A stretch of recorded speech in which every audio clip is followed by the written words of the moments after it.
Okay, so posture. Uh, I got my iPad right here. That's what's happening. The following is a podcast at the fucking hill. Okay. It feels weird doing it on camera.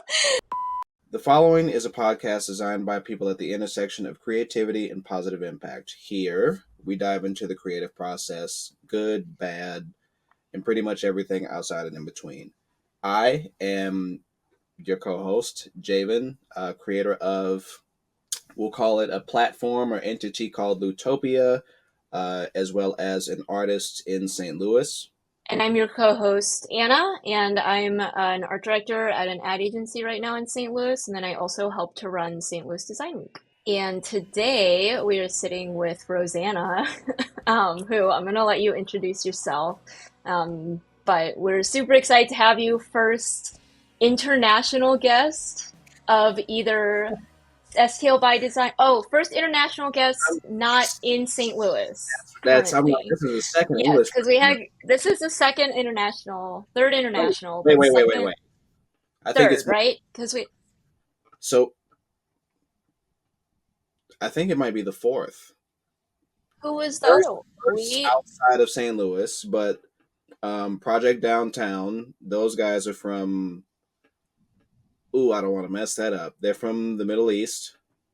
oh, I forgot about that. Yep, Yeah, you're right. And then we had Lee, Lee Broughton. and Yeah. then uh Carlos Zamora. So first international guest not based in St. Louis that we've had on the show. So we're super excited, That's and right. our guinea pig for streaming video and audio. I'm always happy to be a guinea pig, guys. That's my favorite role. So we're good. We're good. Yeah, thank you. Thank you. I'm super excited for this conversation.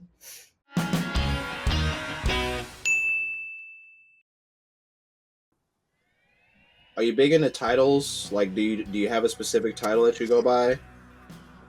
Actually, at the Place Bureau, we came up with this idea of bureau chiefs. I kind of like the bureau chief title, Oh, that's cute. so it feels like.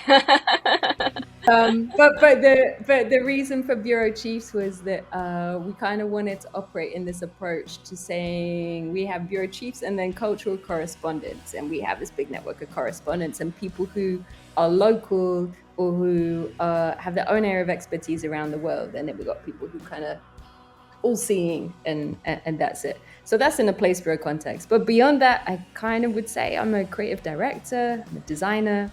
I'm an urban researcher, and because I sometimes like to get into the frameworks and the platforms and the strategies, I'm also a strategist. One of those things. Just pick one title. Bureau chief is simple, That's true. right? It's simpler. Hell yeah! So I know you listened to a couple episodes, but Mhm. so we had a previous version of this show that started in, we came to realize and get our minds blown by the fact that we started initially in 2018, which feels Right. like and it kind of was like an entirely different canonical timeline Oh yeah. at this point. Uh, but now, pretty much since we've restarted this show earlier this year, I've made mention of our conversations, you and I, and just our meeting from January to South by, and I always Hmm. reference like, "Oh, this English person I met, this English person, and I sort of made a mental note, like, what if we could get her on the show? Like, wouldn't that be? First of all, I just feel, I selfishly, I'm like, then I won't sound so crazy about talking about this English person, because now it's like, ha, here she is. She's right. Uh, I'm real. I'm real. so this is Rosanna, the Oh, person who I've been talking to. Other But way. I've made mention to you about you rather plenty of times just in our conversations, because I mean, every single one we have is truly a great one. yeah. So, if you don't mind revisiting sort of how we met in the first place, that was Yeah. through you were one of the panelists on the ULI ASP. Is that the correct? Am I labeling this I correctly? I think that's the correct term. I think that's the correct term. Yeah, that's right. And apparently, it's very rare to have someone come from abroad. So I felt super lucky to get invited back. So I was invited by Chip Crawford, who, if any, who is Chip? Yeah, exactly. Who's a landscape architect. Who works at LJC in the city, and he has been working for many years with Great Rivers Greenway, on the Brick Lane Greenway. And so I had some previous experience, quite a lot. I spent actually a lot of time in St. Louis for an English person. I think I've spoken to more people in St. Louis than I have in London. I'm Oh, wow. 100% certain of that. Okay. Yeah, for real. Because every time I come, it's like, right, you got 80 people to talk to. So I think I've spoken to minimum 160 people in Oh my St. Louis in God. terms of interviewing them, which has been great. And so, yes, so when we came, so despite talking to 160 people, when I came back and was one of those panelists, Javen, you were one of the people that we met and totally hit it off. Yeah, exactly. And we had the pleasure actually of paying a visit to Lutopia. So we kind of saw Lutopia in full form, which was great to suddenly be like, oh, someone is we're talking about the future. Someone's doing this already. He's made it happen. He's finding ways for, as you said, it's a platform, right, for other people to put their perspectives down to kind of spark their imagination. And that had a lot of affinities also with the way that I work and the way I think. And we found out that we had pretty similar backgrounds in some ways in terms of what we had like studied or trained in, and worked through. And I was like, that's quite rare. Like I have the reason I can't answer my title with one simple right? One simple answer is I've done a lot of different things and I'm going to sit a little bit outside the box. And so, yep, that's it. And I was like, wait, someone's done the same. This is interesting. We should keep talking. Then we had the pleasure, funnily enough, that we both turned up in Austin for South by Southwest. And neither of us had been before, right? I think it was my first time. Right. I believe it was yours, right? And I was like, wait, we get to have another conversation? Amazing. And we actually had many, many subsequent conversations in Austin. Um, you also were able to come to our workshop, which was great. So we were running a workshop at South by Southwest, right, on downtown dreaming, which had a lot of parallels to the work we've been doing in St. Louis. It was a bit of an evolution from that for the Place Bureau. And I was also really pumped to see that STL Inc. had said, look, we're going to send the great creatives of St. Louis to South by to go and kind of like promo the city. Because as I was saying, I see a lot of incredible things when I come to St. Louis. And sometimes I wish you guys would just shout about it a little bit more. So this was a sort of an opportunity to do that. And so that kicked it off. And then Javen, we found out we had the same birthday. So I mean, it's a deal. It's a done deal now. It's a done deal. I pretty much found. I think there's definitely some type of multiversal intersection in that, like, we're just variants of each other. It feels like, at least in a lot of ways. Uh, That's totally true. I mean, I would be very happy for you to be my variant in the US. You could, like, vice versa. Let's keep going. Maybe if we go to other continents, do you think we have other I mean, it's a variants? numbers game at that point, Oh, right? there you go. Like, It's yeah, like, uh, but it's cool. Yeah, yeah, yeah. It's sincerely like good vibes. yeah. To the point though of us having similar backgrounds, so it sounds it's. I feel like it's safe to say all three of us here have roots in graphic design specifically. Uh, Yeah. and you like we I feel like we've talked about it here and there, but like, how was your initial goal and direction you felt just graphic design, and how did you progress from that? I was really lucky that when I studied graphic design, I studied at Central St. Martin's in London, and it is a very open art college. So, like for instance, people who studied with me ended up becoming like reporters for like rock music magazines, furniture makers, fashion designers. Like graphic design was just a way to like think about communication. And I remember when I was studying there, my work was always about the city, right? It was always about, I remember writing like this, it was always about what's beyond the page or the screen. So it was big. And then I went into working as a graphic designer, and suddenly everything was small. I was like, oh man, I got to push a lot of type around a page. It's not Oh. really what I signed up to. I mean, I was working on some interesting projects, but I felt like, look, uh, thinking big, or like using the ability for graphic design to communicate, right, with everybody and to communicate about the world, which is originally why I got into it, is something that I want to do. But I want to find another realm for it. And I was lucky that on one of my trips when I was at college, went to Barcelona, and I found out about this course in design for public space, which was I'd never heard of that term, like public space, like what is that? And I ended up going there. So I was like, right, work the job, save the money, went to study in Spain. And when I was in Spain, this like again, this is one of those transformative like moments, because the people you meet. We were working with like anthropologists and designers, exhibition designers, people who were organizing festivals to teach us about how the city, how the public spaces kind of communicate culture, right?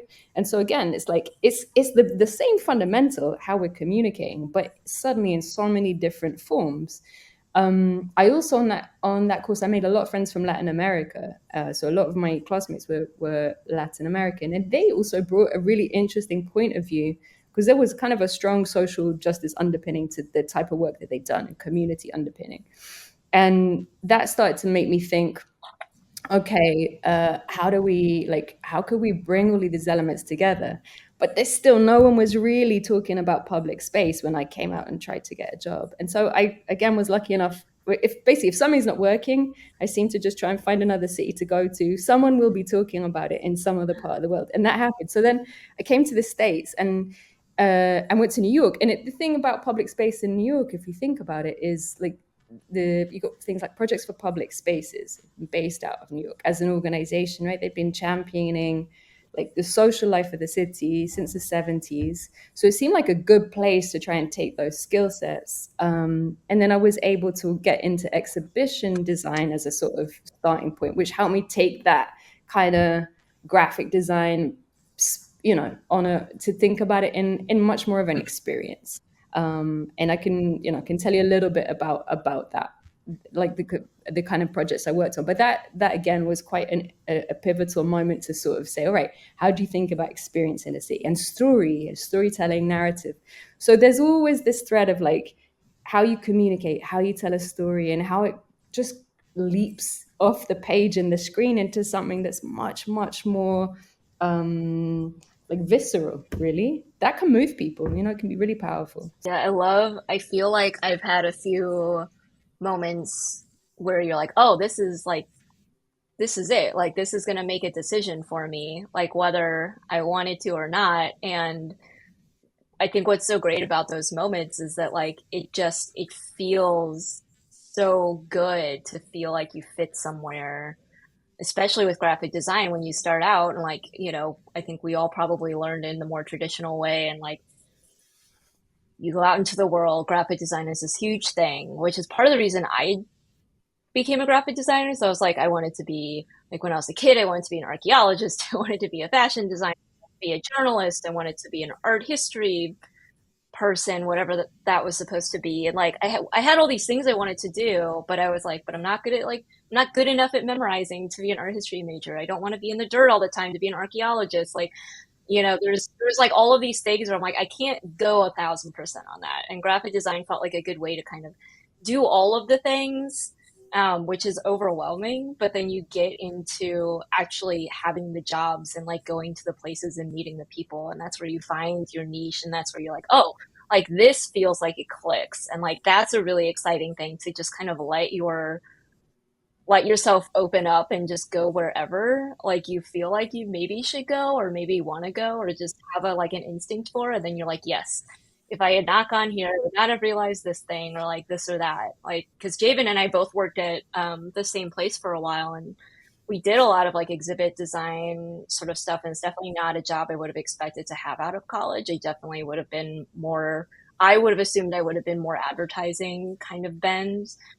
But like working at PGV, there was like a discovery of like all of these other facets of design and, story, like kind of what you're talking about, but like storytelling and exhibition design and like thinking about an environment that people are existing in and how they're experiencing it. Yeah. And that's something I never would have gotten from another job. And I'd be in a completely different place. So it's, That's totally true. And in some ways, I think as of like fundamental skill, it's so powerful. In fact, I kind of moved away from it a bit, and now I'm starting to miss it. And we're bringing more design back into our work because even if, like, going back to your point around like building a platform, Javen, also it becomes a great way to start to share an idea with the world and see how the world wants to respond, right? And so whatever, to your point, Anna, whatever that idea is or that passion that you have, if you got that as a skill set, it's like boom, you're there. yeah, And you can start creating connections with people at the end of the day. So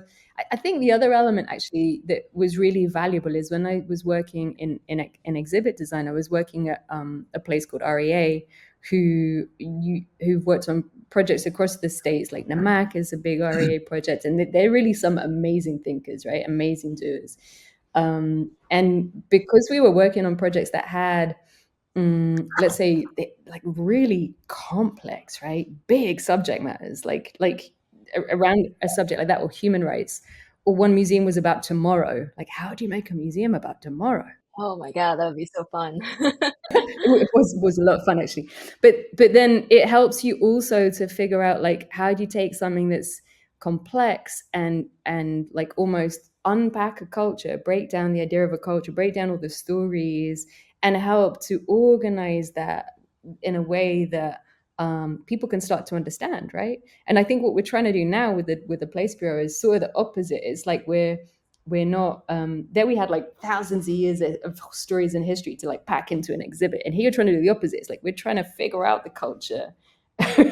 Right, we're going to try to create the culture, support, or like let's say support the culture that's coming up, and make a space around that. So it's like it's the informal, because I think that's the approach, is the informality of working in public space, which is quite different to working in exhibition design, which can still be pretty formal in some ways, and Yeah. probably maybe rightly so. Anna, guess what? What? Guess what? What? You have to guess. I have to guess? Yes. Are we listening to the DesignedBy podcast? You're listening to the DesignedBy podcast.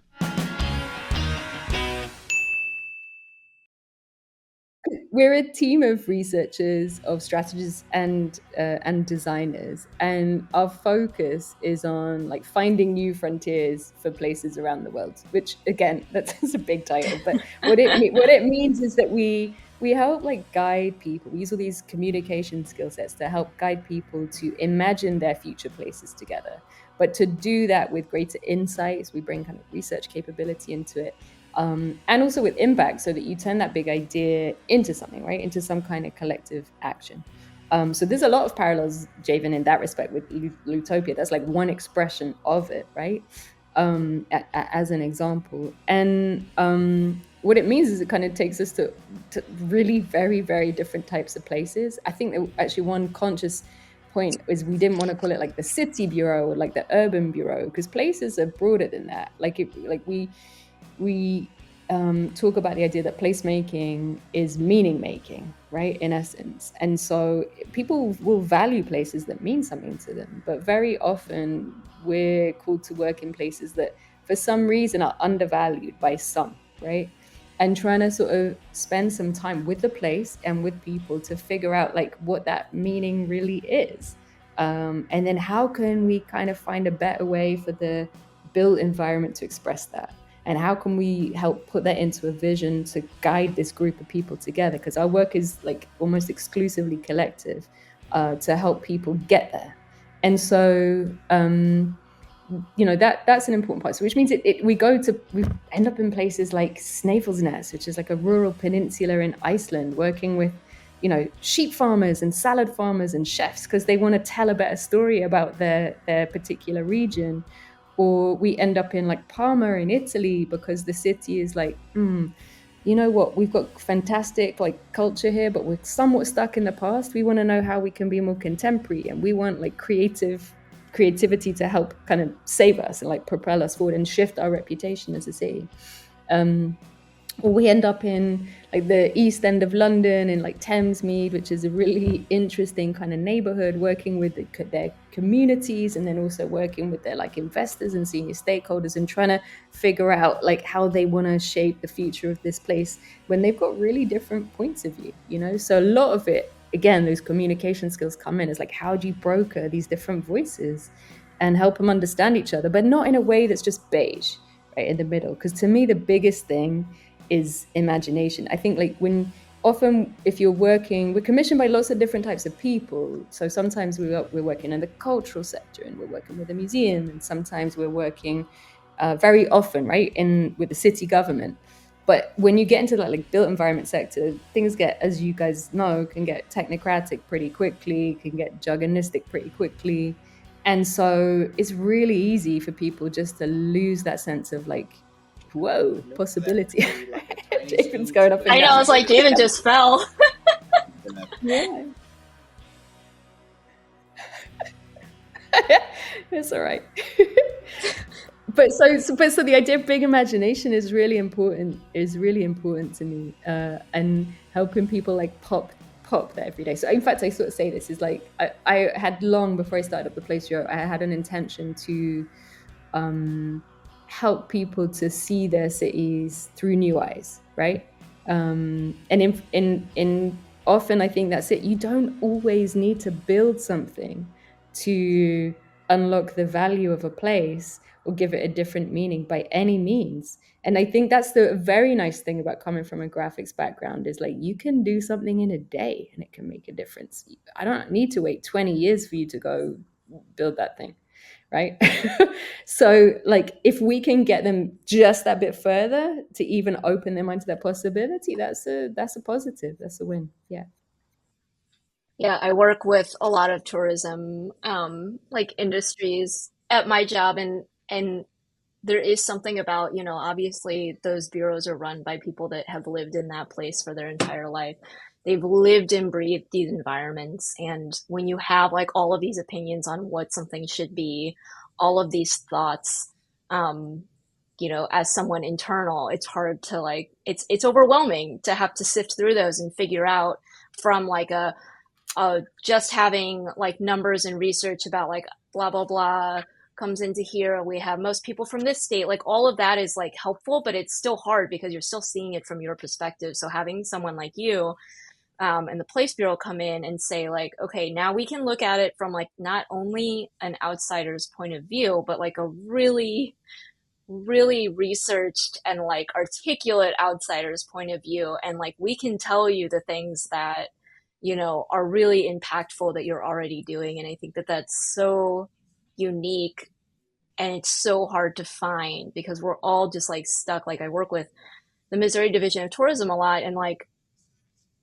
I know enough about Missouri that like my opinion on what matters in Missouri is very different than someone else, or like if you're trying to get someone from Colorado, what's going to appeal to them about Missouri, versus someone from New York, and like all of those perspectives where you're like, I don't know, I'm just kind of guessing based on my impression of those people Yeah. and my internal, uh, my internal thoughts about Missouri that I can't get rid of no matter how hard I try. Yeah, exactly. And I think and, that's so and we're cool. Like, we're all like that, right? So yeah, in essence, which we all we do is ask people different questions, get people to think different. I mean, the really simple one is, what if we've been running, we worked in this rural region in the UK, east of the UK, Huntingdonshire.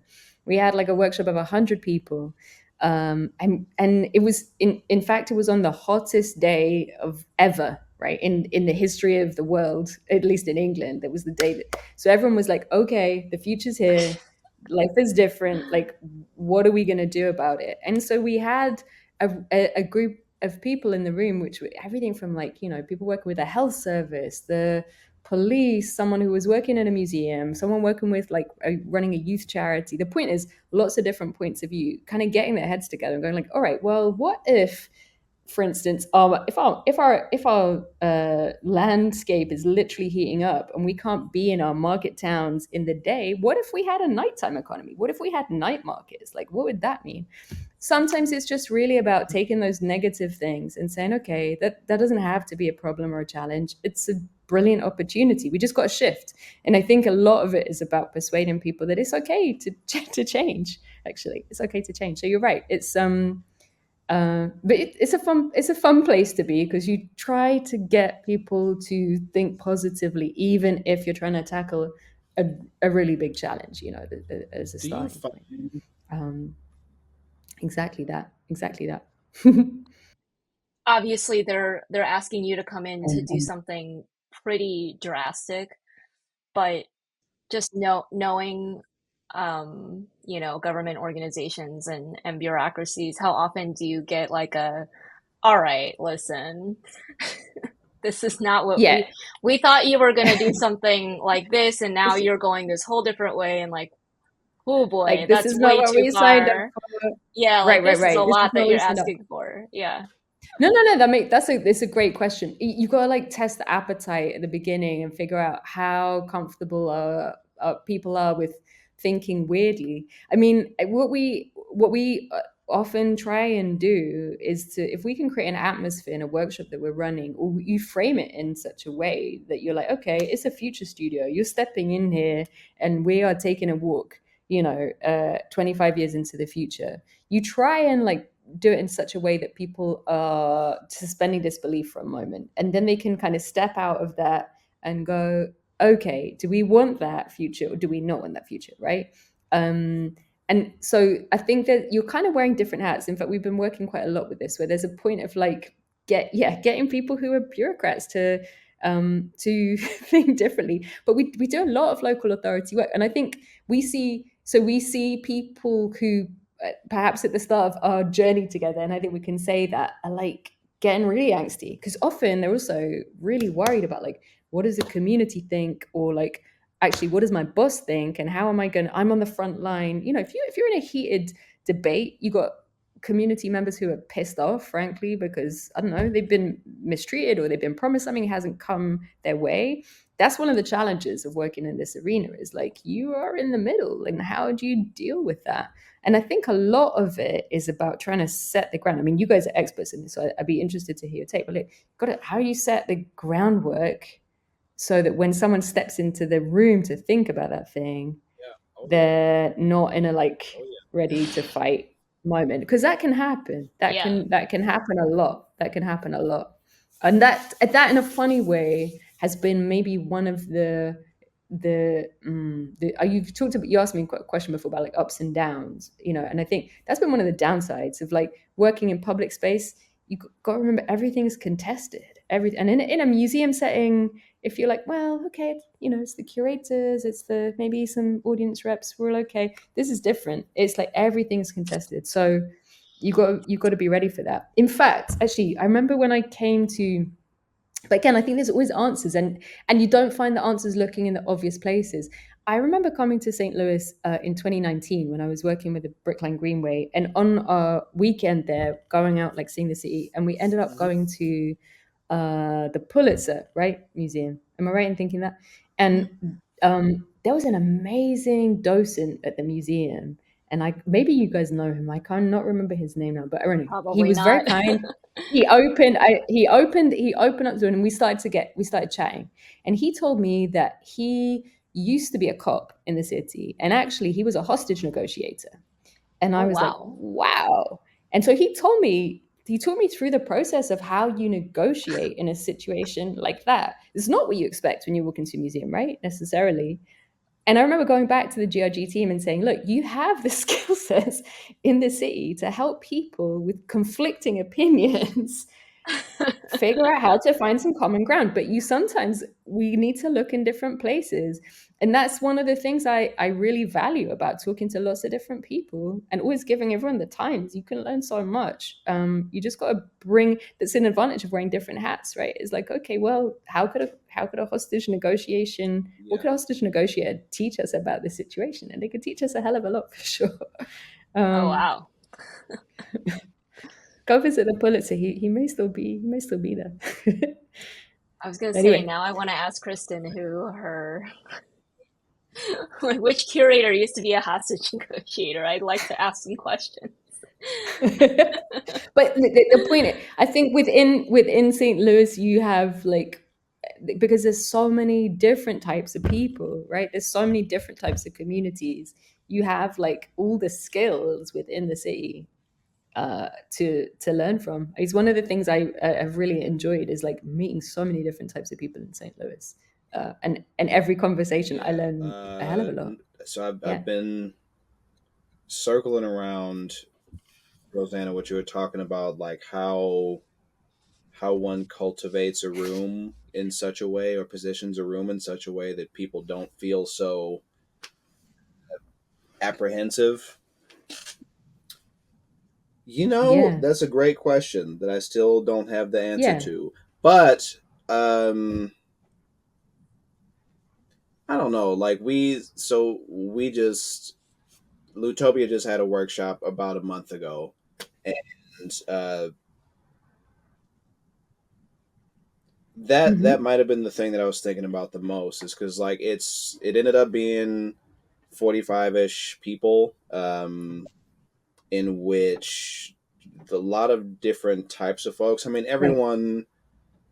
The commonality, I think, was that everyone understood the premise of what the energy of the day was, which was to reimagine a space and public space in downtown, a place that we Yeah. all, literally anyone who's here or has been here, understands the Hmm. why behind that. Um, Hmm.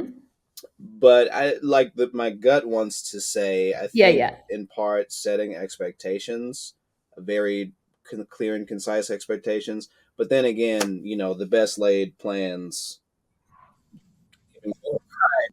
yeah. That's the thing in a workshop. So, and it's interesting because when I work with different people and facilitators, like I'll be frank, I'm not the most organized of people at times, although I do plan those workshops meticulously. But I also am very fine. I'm like fine, just like throwing that plan out the window and be like, right, let's just try something else. I work sometimes with people who help me out, and they are like, "Oh, but we're not on time. We're not doing this exercise." I'm like, "Don't worry about it. We got it. It's fine." Because you got to your point. Like, if the energy's going one way, you got to go with the energy. You're really just trying to. The answers are not there, and not your answers, right? They're everybody else's. You have to kind of corral that, and actually, some of the, we've been working on trying to pull a lot of the tools that we use into this like collaborative place futures, this toolkit that we've been working on, of which a lot actually we had shaped up in St. Louis and we use them a lot. Things like the advocacy curve, like how you might take someone from the cynic to become a champion for change, and how they might come along that journey with you, or things like the origin poem, where you're trying to kind of build empathy among very different people and figure out, like, okay, like, where are you from, like, how do you describe that place, right? And not just in terms of what physically you see, but like how it felt, like what it meant to you, and how can that start to like soften, to your point, Anna, some of those like sharp edges that people have around their roles when they're playing a particular title, and just all step in the room and just be like, we're all human, right? Because that's the nice thing about place, is like everyone is from somewhere, everybody has to live somewhere. So at some point we have something in common. Now what we value might shift, but what we're trying to do in a city is to figure out, there has to be some commonality, and there always is something, even if there's some contestation. So that's what we try and get to, and it means sometimes, actually, it was interesting, even if we're thinking about looking forwards, right, for a vision, we do spend quite a lot of time looking back. And because, again, like, it's been pretty interesting. For instance, I have started to do quite a lot of work with futurists, and one friend and colleague in particular, Gemma Jones. Gemma doesn't come from a placemaking background, and so this idea of looking back is not something that people do too much, right? But in place, if you don't, you you miss a lot of those deep rooted conflicts, or a lot of those deep rooted associations. And it's really useful sometimes to get people to do that, also because then they realize, oh shit, the place has changed a hell of a Yeah. lot.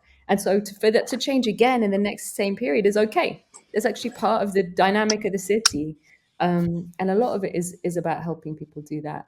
And sometimes also just like giving people different roles. Like we we we've done stuff like, for instance, where sometimes people are like, oh, you're working with rail engineers, man, they're always coming up with like, problems, and they're just focused on delivery. And so we basically say to the rail engineer, right, in your role is to be the dreamer. So in this workshop, there's 4 people. You're the dreamer. This other person is the devil's advocate, but I just want you to dream big. And then they're so excited because no one ever asked them to do that. Right? Oh, I love that. Just give people a different role for a day. That's okay. That's okay. And no, then people, I think the big thing actually is then like feeling, right? If someone feels good in the stuff that you're doing, sometimes they hold on to that feeling a little bit, right? Is it a Toni Morrison quote that people will forget what you say, forget what you did, but they will never forget how you made them feel? I think that quote this morning. Is it? I get.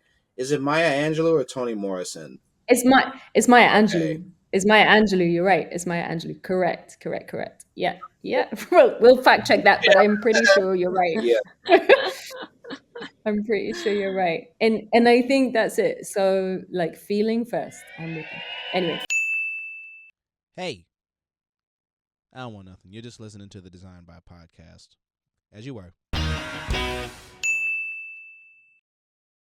People just want to be heard. Like the engineer that has dreams just wants his dreams to be heard, or like we've had, he just wants people to know his dreams. But like, we've had, workshops with clients where we do the Post-it thing, and, it limits them, but it also lets them brainstorm with the creatives and not feel like their ideas aren't creative or feel like their ideas have to be X, Y, and Z, or they have to live up to a certain standard.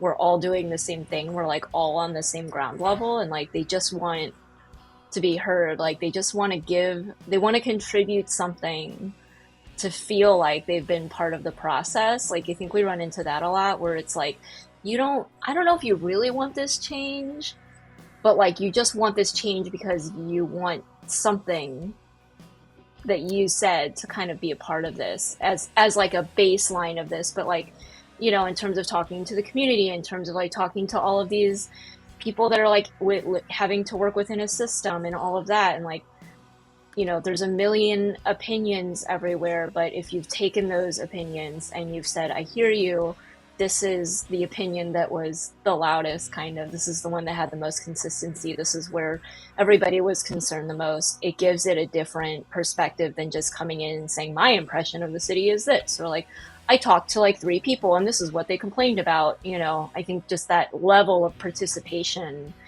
in the development of your place is really important. Yeah, totally. And it's actually, again, going back to a kind of St. Louis point of view, when I was working with the Bruce Mao design team and the Brickland Greenway, Anna Levy, who's the kind of landscape architect on their team, the design lead, she had a really interesting point of view, and it always stuck with me, which is like, we don't want to just build a greenway, we want to build a movement. And I'm like, damn, you're right. And actually, she is right, because what you're trying to do by having everybody give a little something, they'll also want, therefore, to get a little something back, right? And that's good. You're trying to build relationships with a place ultimately, and between each other. So I think, to your point, yeah, like if someone does come with something to give, that's great, and you want it to be something positive. But sometimes the challenge is like, all right, how do you really like see the gems among all these ideas? Because the reality is also you can it's like mixing paints, right? You can just mix and we'll get like a kind of the beige color. We call it like the race to beige. How do you avoid the race to beige? But like one of my colleagues, Marcus Wilcox, he's a senior research fellow at Central St. Martin's in public space, and me and him have been working together for a very long time, and we do a lot of research together. And Marcus is really into agonism, like basically different perspectives, even conflict. Like But like making sure that people have the space to say, hey, you say A and I say B, we got, and how do we can be okay with that, right? Because actually that edge is going to get us to somewhere that's more interesting and also a bit more true, a bit more genuine. So I think sometimes people talk about the idea of like design for the margins. In essence, it's when I'm not quite saying that. What I am saying is like, can we live in a world where we're okay with those perspectives being different? Like, it's a question Marcus and I've been answering. What does a city look like where you can do that but still come together, right? And I don't think anyone's got the design language for it yet necessarily. You guys might think differently. I'd be interested to hear your perspective. Like, where do we see that where it's like, yep, we're all different, but we're and we can all be ourselves, and this place represents all of us, but it's not just this middle ground. It's not this middle ground. I need to think about that. Actually, in London, I would say I was markets just are about good to for say, that. like, surely you all have at Surely least London, the art surely London. now. I think where you do see it in London, actually, in a great way, and it's interesting because it's almost such a tradition again that we forget about it. Thank you guys for, you're flipping it back. The markets, like street markets in London, are epic. Like, I live very close to a market called Ridley Road, which is a couple of 100 years old, and this market continues to amaze me every time I walk down there, because people are selling stuff, sharing stuff from all over the world. Like, there's a guy an African guy selling carpets. There's a Jamaican food stall, a Guyanese food stall, the Turkish butcher, the Pakistani butcher, the Ghanaian. I love the Ghanaian money matters, money transfer. They're always having a party outside that shop. It's like that kind of thing. And also everybody is very expressive. So the names of all the stores are incredible. As examples, it's a true expression of individual creativity. And it's quite interesting because it sits parallel to a shopping center with a lot of like very standard stores, which are also good. But like the two are like, 100% at odds with each other, but they all rub together. And everybody there is a kind of craftsperson. I mean, Marcus and I have written about it quite a bit. This idea that in that market, every single person is a placemaker, right? So even if it's like the kid who is like sitting there while his mum's doing someone's hair and is sitting on a chair, he's a placemaker. The guy setting out his stall with whatever he's selling is a placemaker. Even the gesture of the guys selling falafels who give you a free falafel, like, what a gesture of welcome. They give you a free falafel whilst you're waiting, and you're like, okay, I'm coming back to you, and now we have something to talk about. And every time I come, you tell me a little bit more about yourself, and this becomes a way to open things up. So I think, to go back to my point, yeah, we often have it in front of us. We just got to look at it differently. Yeah. And kind of harness that expertise. That's real placemaking expertise. Yeah. The only two places that at least represent global and international examples are some things that I've seen. Of course, I'm not like native to the English culture or like London culture, but I've seen it when I've been there. But as far as the US, I have to give it to them as much as I don't care to give them much credit. New York City has got Yeah, like the number one place where this has it's true. organically happened so many times. Yeah, that's a great point. And I really love living in New York because I felt, I don't miss it physically as a city. I didn't think it was a beautiful city. I'll be frank, but the people in New York make the place because they're so open. And when I was actually in New York, an interesting point, I used to play soccer, right? Pickup soccer, you would call it in the States. And I met the world in like through doing so, like made incredible friends just on the street. And I Yeah. don't know any other place where you can literally just meet somebody on the street and then develop a lifelong relationship with them, because you simply have you have something in common. And in this case, it's a football. It's not even a physical building. There's nothing there. It's so This is, I think, to me, what's fascinating about public spaces. Like, and the element of communication. That football is a tool for communication, really. I don't even need to speak the same language as you. If we can play football together, we're fine. We know what to do with it. We know what the rules, we know what the language is, the grammar, etc., etc. That's Yeah. it. Yeah. So yeah, it's I think that's why, like, the thing that I continue to enjoy the most is just going to different places, talking to people, meeting people and the places.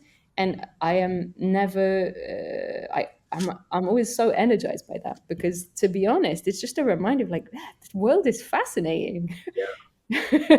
We're- you know, Truly. truly, Um, truly. In case you forgot, you are listening to the Designed by podcast.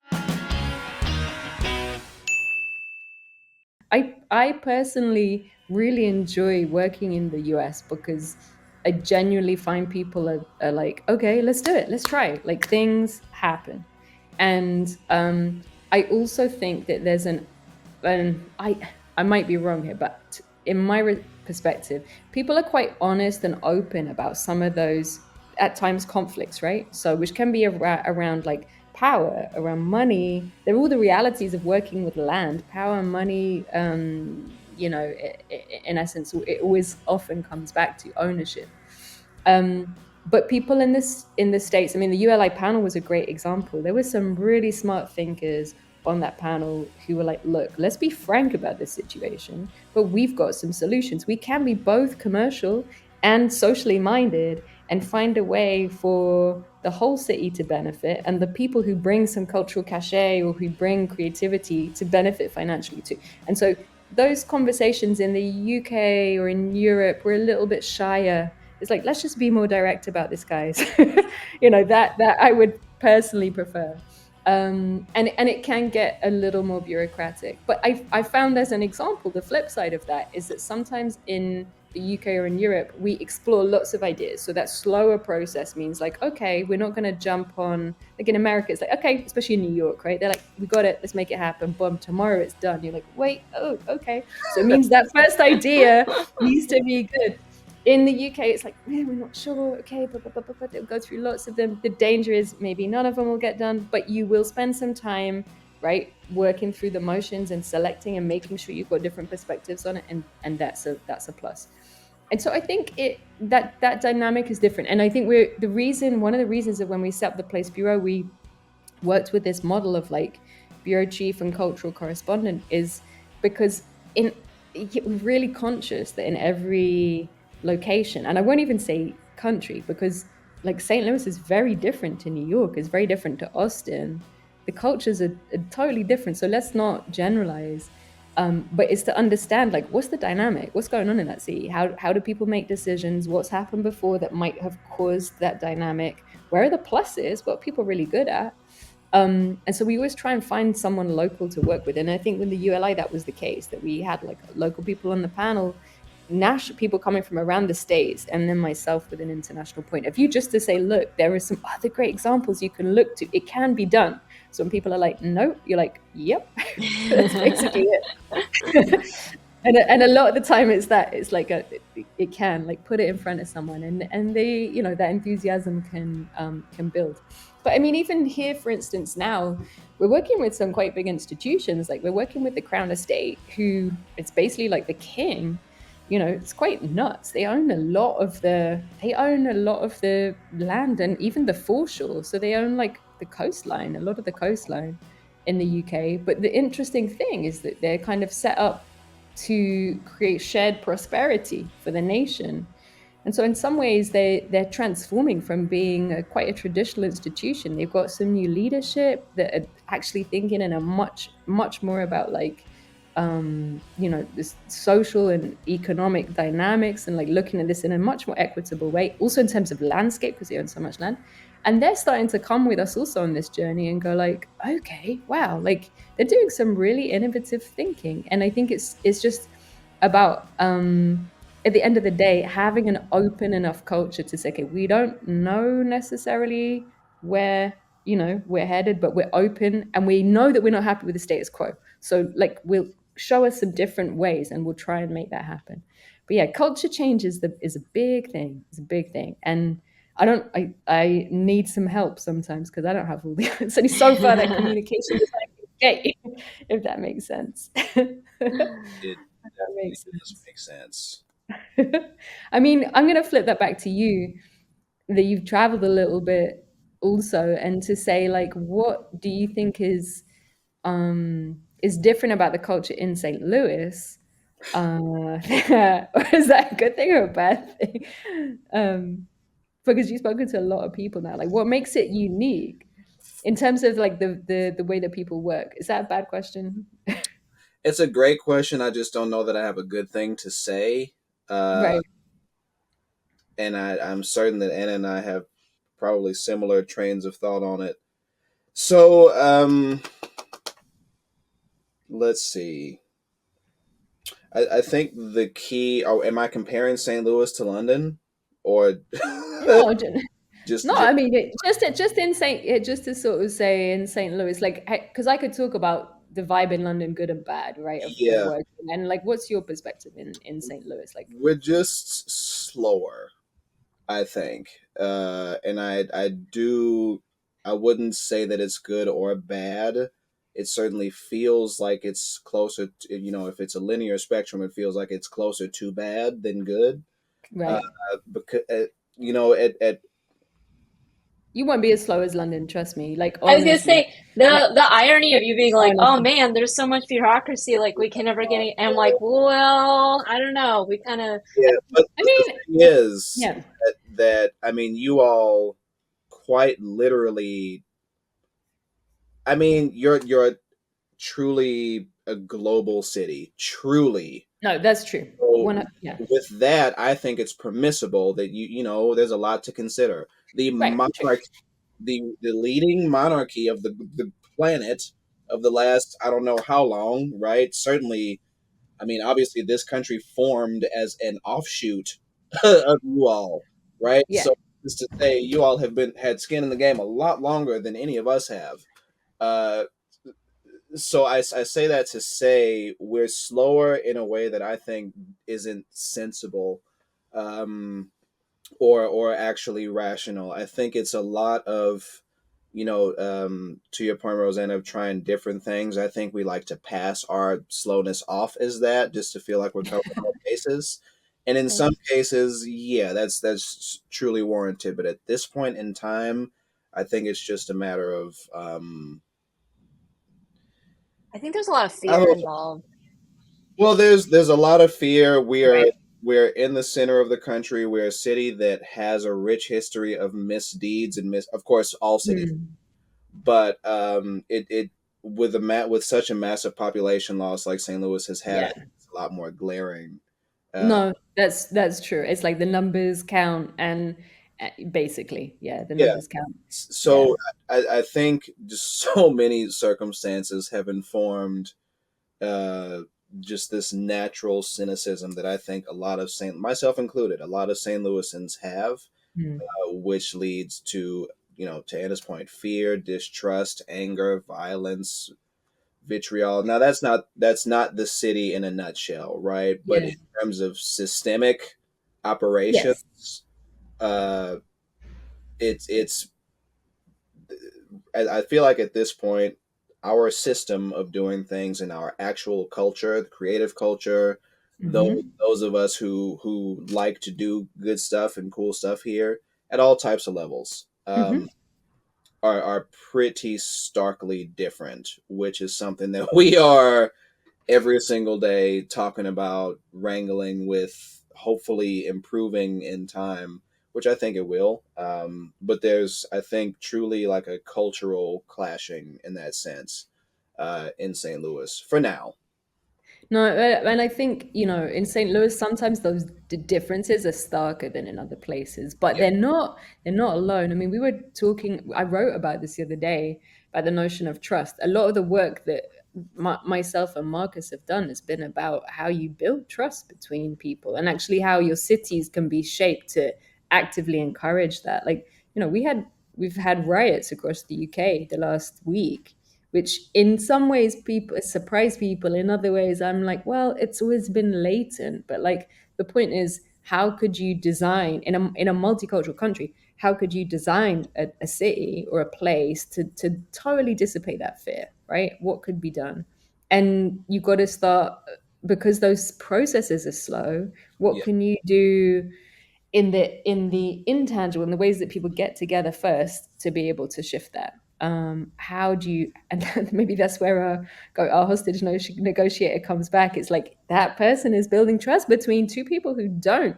I mean, it's a crazy thing to look at, but there's also some interesting places, and very often, right, this kind of thing happens when there's a moment of crisis, right? That like people will be like, all right, you know what? I got nothing else to lose now. So I'm Yeah. gonna have to trust you. The irony is that like that's gonna be happening in so many more places with climate crisis, etc. Right? Over the coming years. So Yeah. to me, this is the number one skill set to build is like trust. Actually, people laugh at me, but like the I always cite Esther Perel, you know? Do you know Esther Perel? She's like I the don't know if I she's do. like a she's, she's like a Belgian psychologist, but she's big in the US, and she talks about infidelity, right, in relationships. So Oh, her big thing is basically how to build trust. And she talks about the idea of trust is about taking micro risks. You've got to take little risks together. And if as you go through that process of taking a little risk together, which in essence is like a workshop or doing something together, okay, I'm going to yeah. try something. Oh, did I come out of this okay? I'm still alive. That's all good. I felt a bit better about it. Let's do another one. Let's do another one. Let's do another one.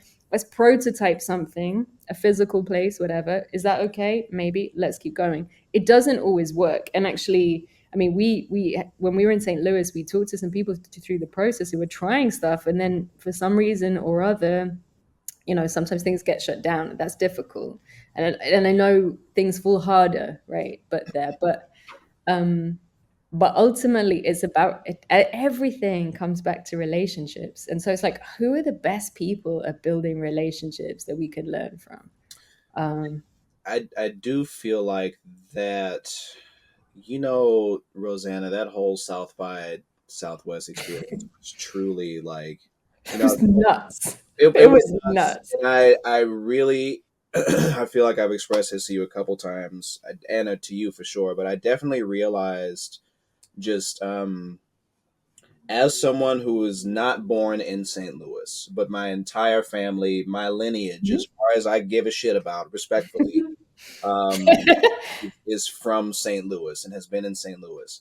So I, for reasons maybe we get into later, have really, in hindsight, had the privilege to be able to move to different neighborhoods and go to different schools, pretty much like Mhm. 7 different schools Mhm. collectively by the time I got to the 6th grade, which is, there's still 6 more grades after that. Mhm.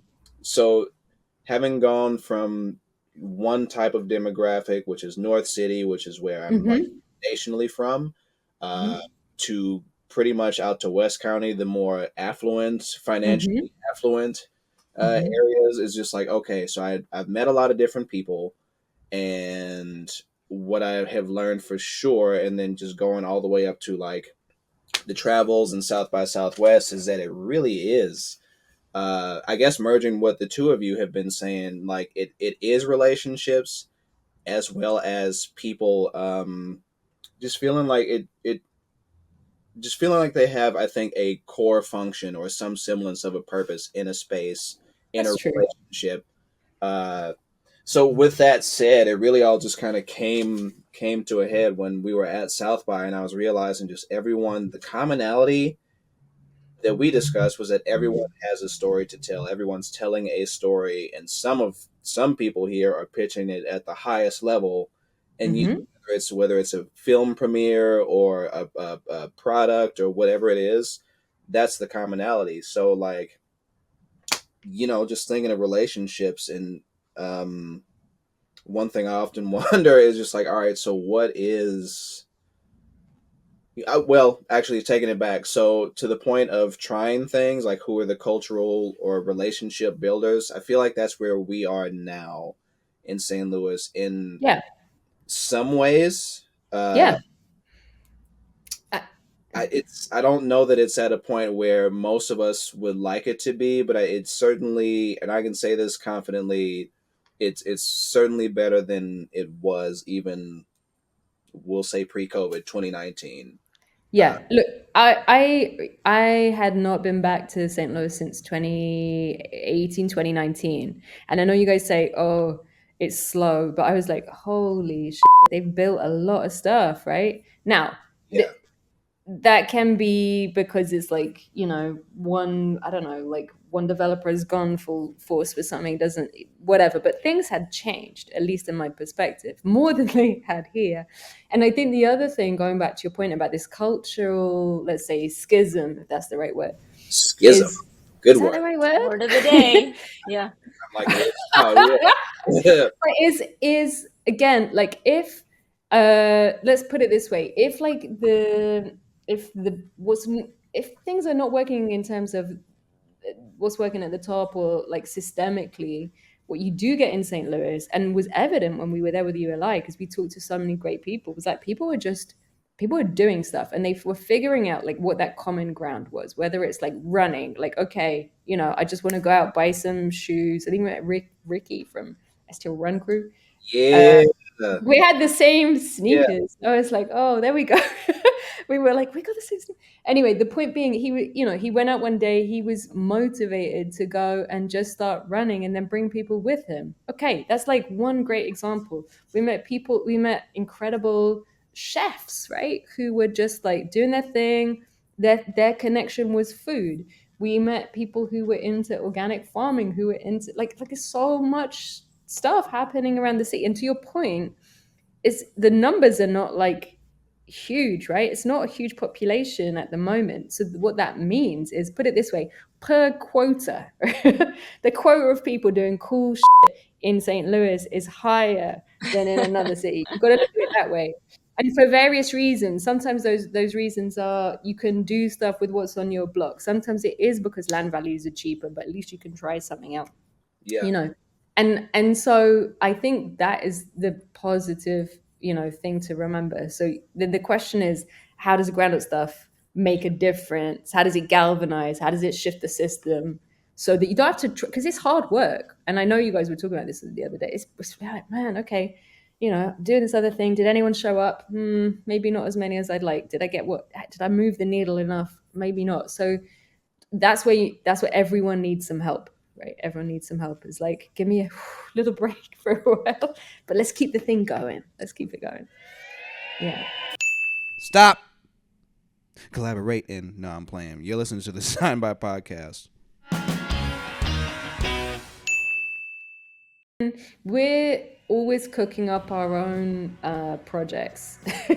So we basically always try and kind of find ways to bring those out to the world. And the nice thing is they're often quite experimental, but they'll also try and pull on some of the real world experience we have too, right? So the first thing that we've been working on for the last kind of year and a half is this collaborative Place Futures toolkit. And the intention with that is actually to realize that if we are working in lots of different places around the world, we meet incredible people like you guys, and other people in St. Louis, how do we help people keep some of that momentum going? Like, because the point is, it's not, at the end of the day, it's your place, it's not our place.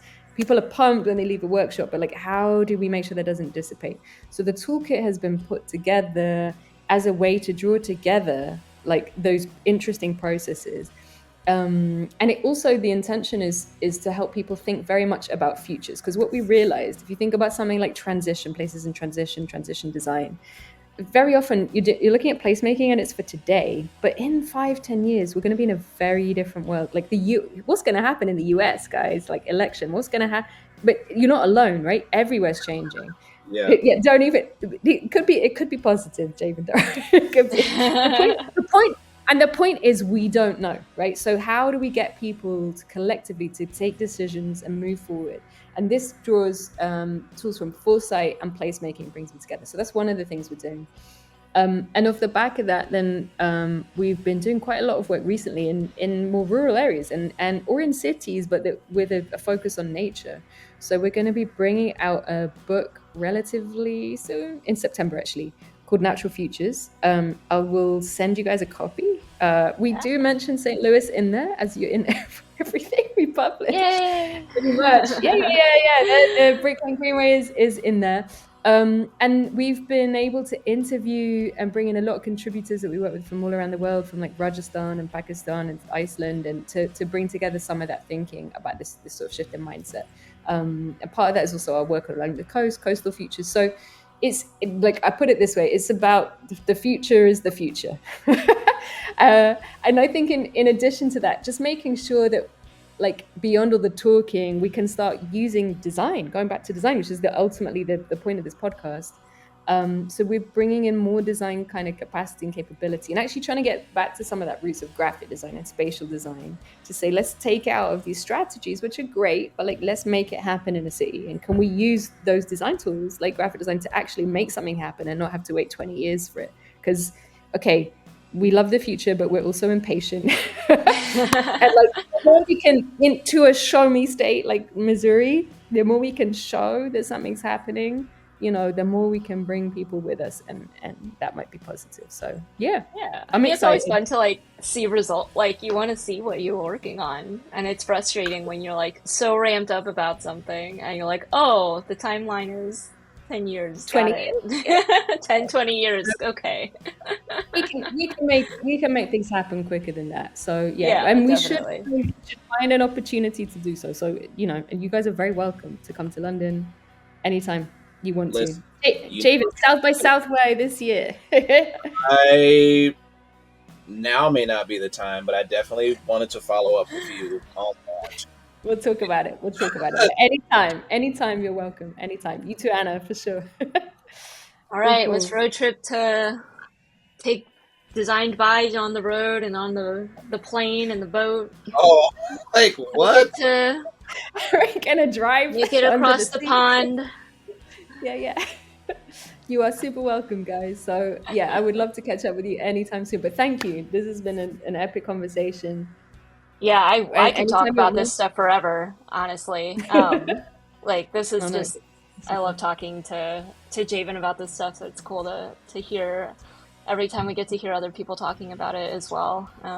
It was so Rosanna and her partner and I pretty much, I like to think, at least for my trip, stuck together for the entirety of my trip, because I'm like, I've met these people. These are my people right here. Anyone else who comes in who wants to talk about this, and that happened, right? Which was the beauty of this whole function, is like there are a ton of people having this exact conversation. So I was, despite being in Texas, I was having the time of my life. That's an accomplishment. There you go. Yeah, but this is to say, like it's really refreshing to continue to just stay in contact, have these types of conversations. I think it's a growing one here in St. Louis to bring that back in, but it's certainly not. It's farther and fewer between that you have conversations that are constructive and sort of experience evidence-based, but also still a bit anecdotal. It's always great. I could say 1,000 more things, but it's always great. Well, there's like the universe brought us all together for some reason. We're well aware of this, and we'll work out why at some point. But at the moment, I'm in for the ride, so it's good. Oh, well, thank you so much for looping me into your amazing conversations, because I love hearing it. It's been a pleasure. We have Great Ghost to thank for our new theme song. And thank you, obviously, to all of our listeners. And now maybe we can say watchers. That sounds creepy. Viewers. There we go. Viewers. It's like watchers did not sound right. Our viewers. You could be doing so many other things right now. But you chose to listen to us. And we appreciate you. And we'll let Javen wrap us up. Well, the thing we like to continue to make folks aware of is that we know where we live. We know what year it is. Rosanna, you already mentioned the slice of the madness with the U.S. election. Don't know, right? But a lot of this is really all to say that the world is what we all know for sure, thanks to this, to the great Beyonce's internet, is that the world is nuts. And what helps us find solace, me at least, is that there are people like you, probably near you if you're in London, St. Louis, wherever else, doing something good about it. So, with all of this said, don't take our word for it. Continue to listen to the show. Go back to our older stuff and just look at the depth and variety of all the places we go. But also, get up, get out, go form a new relationship, go do something about it. But till next time, yeah? Yeah. Go be productive. Today's episode is brought to you by the word of the day, which is schism. I looked up the definition and it literally gave me a synonym for two other words, which are division and separation. So we're pretty much going to roll with that. Schism.